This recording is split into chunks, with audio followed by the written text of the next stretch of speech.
Hi, I'm Calvin Rose, and welcome to Market Minute.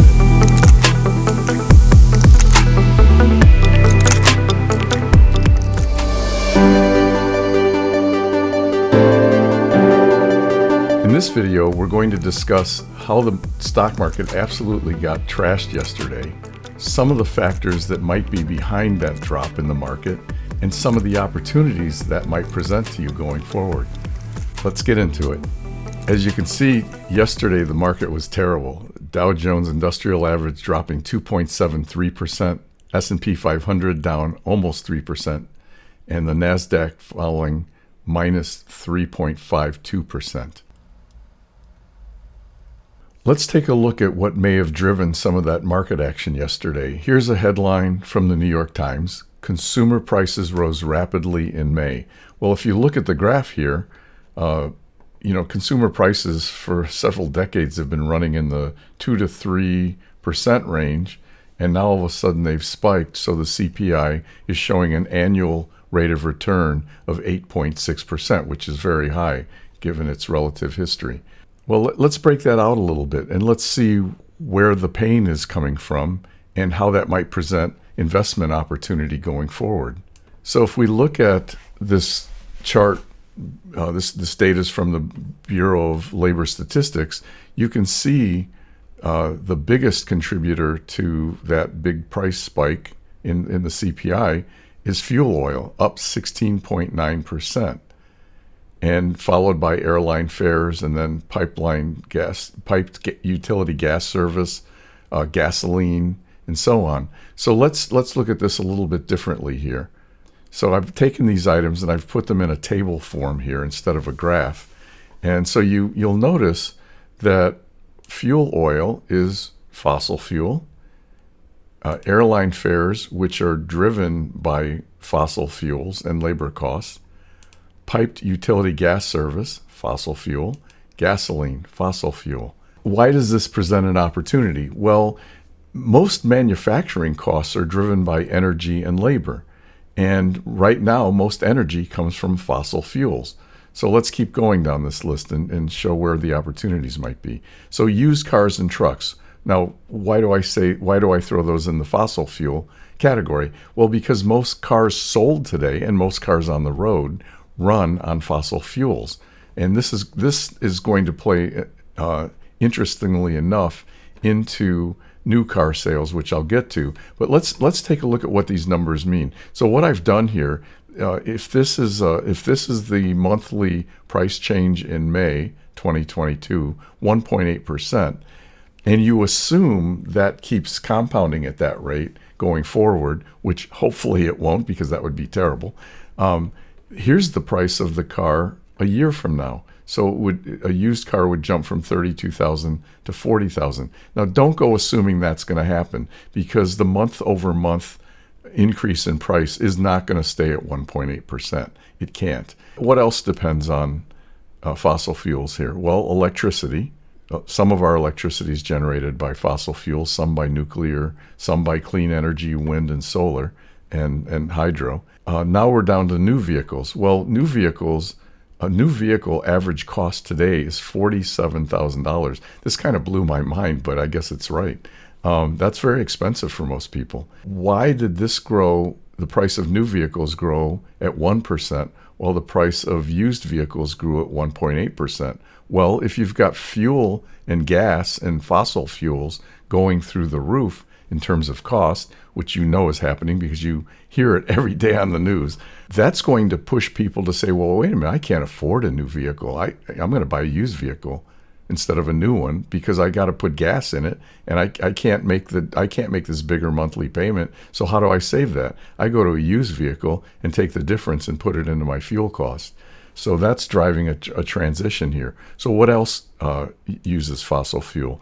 Well, motor vehicle maintenance and repair doesn't necessarily use fossil fuels, although you put oil in your car, which is from a fossil fuel. The cost to maintain and repair a fossil fuel car is much, much higher than a clean energy car. Now I'm starting to lean toward where is the opportunity here from an investment perspective. And let's also look at what types of things on this list are impacted by fossil fuels. Well, to create dairy products and ship them, to create all of these other items here, requires fossil fuels. Why? Because they require energy, and most, I don't know if most, but a lot of our energy comes from fossil fuels. So where's the opportunity here? I'm going to use myself as an example. About a year ago, my wife and I bought a Tesla Model 3, and you can see I'm showing a screenshot here of my Tesla app with the car plugged in the garage charging yesterday. And this car doesn't use fossil fuels. It uses electricity. So, well, we needed a power generator, backup generator, and I looked into that and I said, well, that's going to be really expensive to buy and install and maintain and then run when we need it. So instead of a backup generator, I decided to put Tesla solar and power walls on my house. Well, how does that benefit? Well, let's take a look at some of the numbers. You can see here that the car was plugged in and charging, and the battery was 96% full, and I set the battery settings, I set the power wall settings so that it would stay at 96 or above. So that meant that it was going to charge the car from solar and some amount from the grid. The car takes about 11 kilowatts to charge, so the remainder here is what our house is using. So you can see about half the car is being charged from solar instead of all of it from the grid where I have to pay for it. And this number typically runs, when the sun's out full, typically runs almost 8 kilowatts. So this, as this car was charging, sometimes this was 7.7, 7.8 kilowatts, and this was less. And you can see here that this is less and this is a little bit more. But about half the car gets charged from solar. So how does that represent an opportunity for investments going forward? Well, let's take a look at this break-even analysis I did on the decision to put Tesla solar on the house instead of a backup generator. This is fairly complicated looking, but let me go over it. I've got the costs up here, and all of these cells in yellow you can change. You can go in and change them, and they'll change the calculations in the rest of the cells. Now, in my case, I was looking at a solar cost for 22 solar panels. I can't put more than that on my house because I live in an HOA and they don't want them to be seen from the street. So this is for 22 solar panels, 2 power walls. Now this year I'll get a $9,000 tax credit for that. And then I said, well, wait a minute, I was already going to have to buy a power generator that I no longer have to buy. So in my analysis, I said, well, I'm going to deduct that from the cost of this because that would have been a sunk cost with no payback and in fact, maintenance and usage costs. So it would have been a drag on me had I put that in. But I'm going to show you the analysis without that power generator included. So I viewed my net cost as $14,000. You could throw the power generator back in, and then my net cost is $26,000. And you'll see how that all works out. So I listed my monthly electric bill here. So now we're into the savings piece.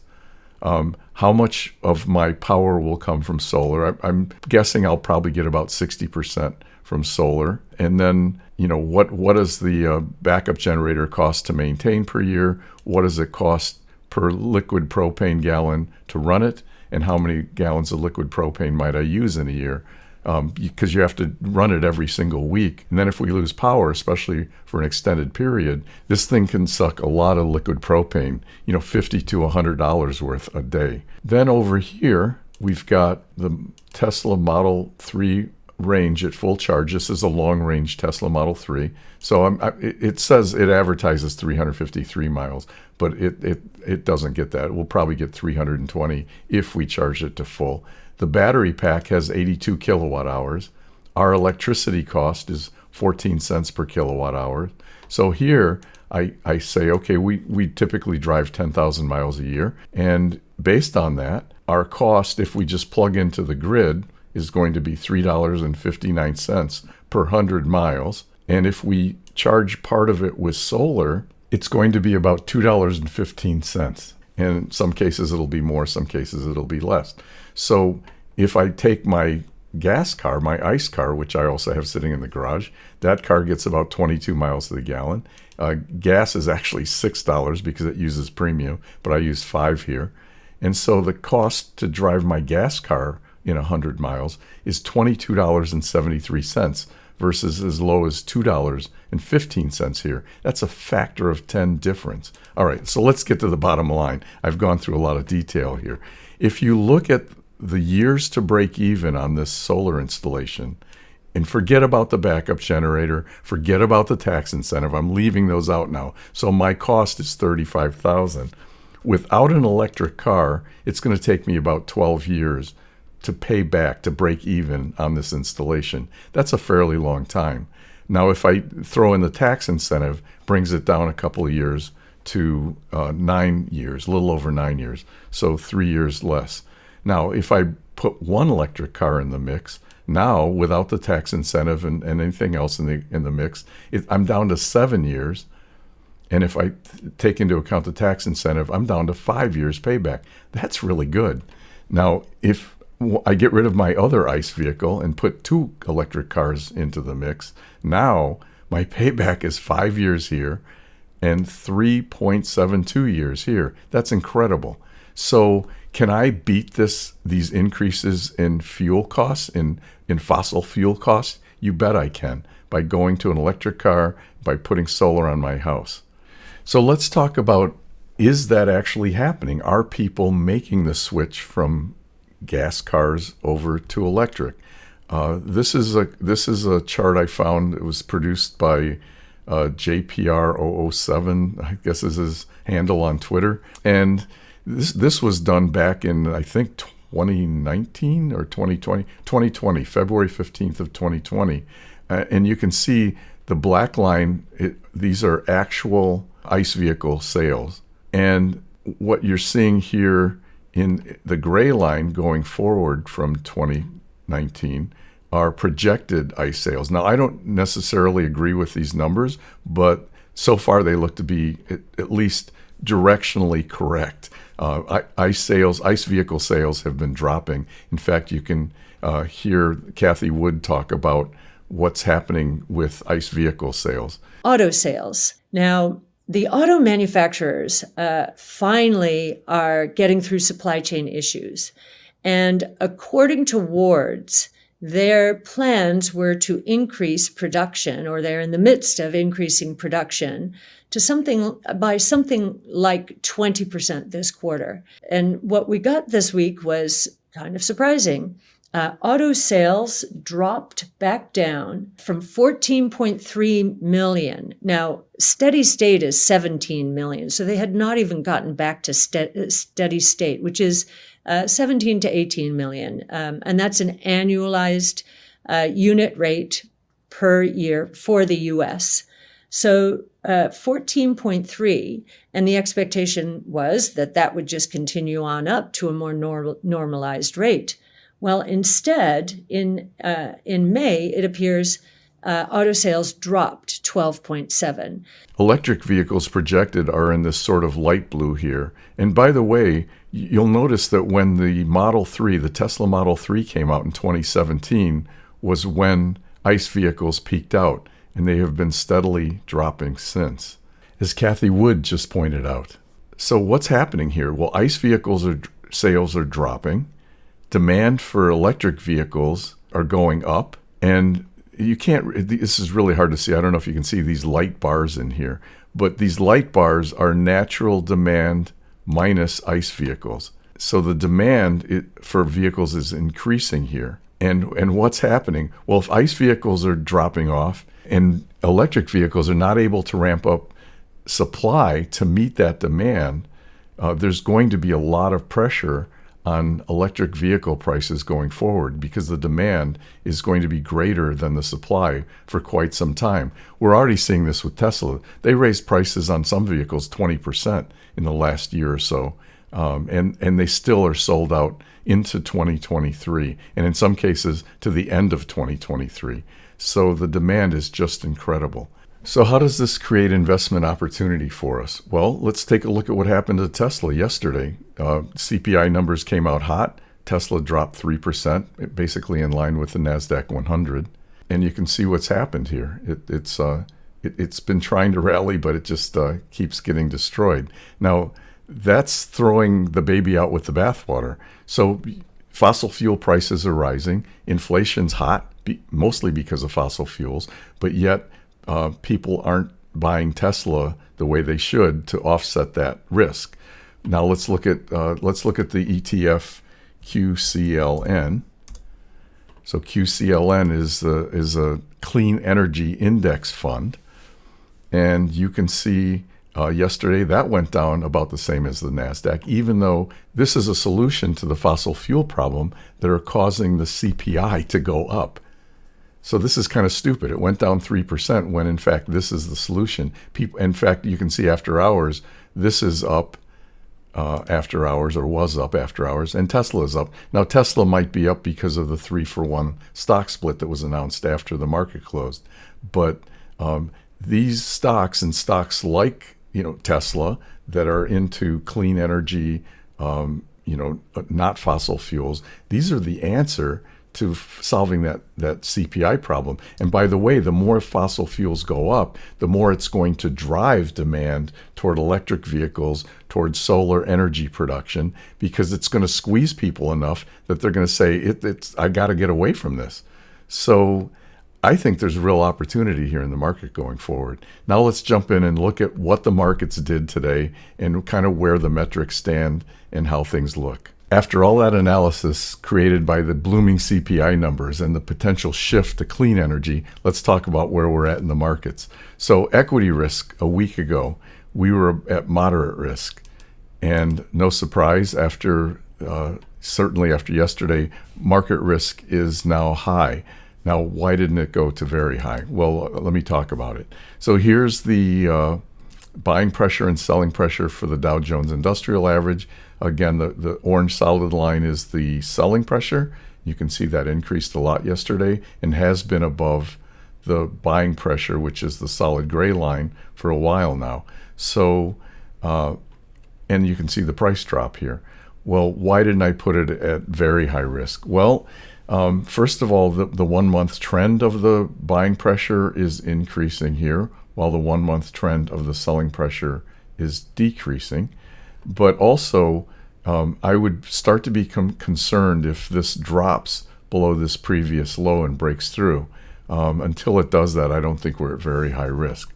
And then how do we look with our other indicators? Well, if we look at these indicators, again, the black line is the price of the Dow Jones Industrial Average. The purple line is the slope of the price. So obviously you want this to be above zero, and zero is right here, this middle line. And you can see the slope is not above zero. It was here briefly, back here. And then the blue line is what I'd call an opportunity indicator. And when this blue line is above zero, things are usually pretty good. And when it's increasing, it can be an early indicator of good things to come. Now, that didn't quite work out here yet, right? This was increasing, and the price was increasing here in the Dow. But now you see it's fallen off, and these indicators have fallen off. And then the stochastics that we look at, when the percent K, the blue line, drops below the orange and red lines, things aren't good. And you can see that happened yesterday on Friday. So this doesn't look real good. But again, let's see if this blows through this previous low, or if it turns around and starts heading back up. I'm just going to go, these all look the same, or very similar. So same thing with the S&P 500. We're kind of sitting almost at the low. Selling pressure higher than the buying pressure. But again, selling pressure over the last month, the trend line is decreasing, while the trend line for the buying pressure is increasing slightly. Again, same situation here with these proprietary indicators here. Same look with the stochastics. So I'm not going to spend a lot of time on this. The NASDAQ 100, again, same look, right? Selling pressure above buying pressure below selling pressure, decreasing trend line in the selling pressure, and increasing trend line in the buying pressure. And again, these indicators look very much the same. So where does that leave us with interest rate risk? Well, interest rate risk a week ago was at moderate risk. CPI came out, and that went away. So now we're at high risk. And why didn't I go to very high risk? Well, I could have. You could argue that this is very high risk. Selling pressure well above the buying pressure here for TLT, which is a 20-year duration government treasuries. You can see that over the 1 month trend, buying pressure has been declining, selling pressure has been increasing. And then if you look at these indicators, somehow I can't get away from the fact that this blue line somehow continues to increase here while the price has been dropping. But the price slope obviously is decreasing here because the price has been dropping. And the stochastics are well below, the percent K is well below this percent D. So you could argue this is very high risk. Let's take a look at gold a week ago. Gold a week ago was at moderate risk. This week, today, it's at low risk. And no surprise there, gold is often a hedge for inflation. I didn't put it at very low because this could easily turn around. This could have been a one-time event in reaction to the CPI numbers. And also, you'll see that the selling pressure is still above the buying pressure here. So for a lot of reasons, I said, let's just leave it at low, not very low risk. And if you look at these indicators, the slope of the price of gold is still below zero, not good. This blue line is increasing here, which is a good sign, and is oftentimes an early indicator. And the stochastics, the percent K went up through the percent D. So that's a good sign, but we'll see where this goes. But I'm not really willing to call it very low risk. Now, where are we with cryptocurrencies? A week ago, I said you could call it moderate or high risk, and we got our answer. It's definitely at high risk today. And as you can see here, while the selling pressure has been, you look at this selling pressure, this orange line, it's really been declining as time goes on. Buying pressure has been kind of flat, although if you look back longer, it's been somewhat on an increase here. But it's still above the buying pressure, and you can see the price action has been dropping here. Not good. If we look at these indicators, this has been increasing, which is encouraging, this blue line. But I need to see the price turn around and go up, and need to see the price slope get above zero, which is this center line right here. If you look at the stochastics, percent K is well below the percent D, so not a good look there. And if we look at natural selection and how it's evaluating this basket of cryptos against various return cash positions, the only one that's above cash is Cardano, ADA. All the other cryptos are below cash, which is not good from a risk perspective. So we had wild market action yesterday in the markets, gold up, everything else just getting crushed. And, this presents opportunity. We'll see if this current market breaks through its previous lows. If it does, I'll become more concerned. But right now, we've got to kind of wait till next week and see what happens. And look, clean energy, electric vehicles represents a huge opportunity to fix this problem. The fact that fossil fuels are going up through the roof like they are at such an incredible rate is going to push people even harder to make the transition from using fossil fuels to using clean energy. That's investment opportunity. I'm Calvin Rose, this is Market Minute, and thank you for watching today. If you like this video, please hit the like, subscribe, and notification bell so you won't miss an upcoming episode. That's all for now.